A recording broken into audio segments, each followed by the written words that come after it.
There's a lot of depth. Yeah. And we're going to keep doing this all season long. Big 12, Big 10, what's the better league, where do the metrics say, where do the numbers have them, where all this stuff.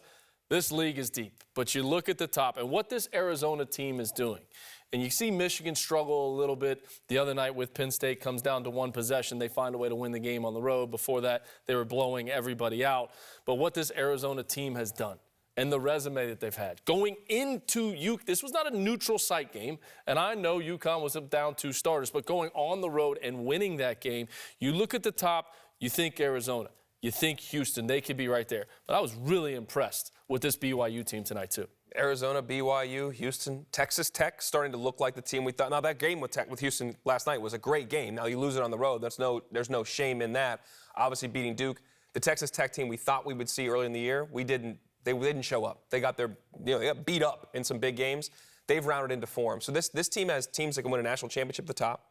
They've got strength in the middle. They're the best league in my mind. The metrics, Ken Palm says it's SEC, by the way, because there's less weak teams. The SEC doesn't have a national championship contender in my mind. You got to have it all. You got to have championship teams, strength in the middle, and very few dogs at the bottom. And I think the Big 12 is the best league in the country.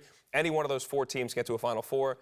Not sure Texas Tech can win a national championship until they start to defend at a higher level. Those other 3 you mentioned, Arizona, Houston, BYU, why not? They got all the pieces. They got well-coached. They're well-coached. They got offense. They got defense. They got playmakers. They got toughness, physicality, everything you'd want. And where would we be talking about TCU had they not won? Had they won that crazy game against Kansas last night? I mean, an absolute crazy game. And Kansas, Peterson, back in the lineup.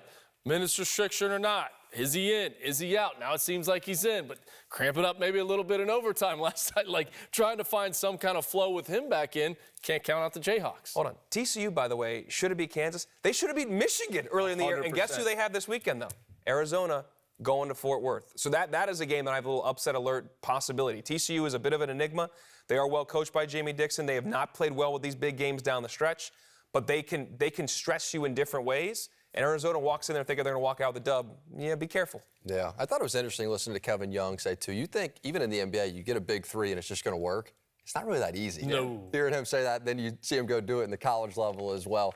Coming up on Saturday, a doubleheader in the Big 12. We got Houston and Baylor, Kansas State and Arizona State. So those games a little earlier, 1 Eastern and 3 Eastern coming your way on Peacock.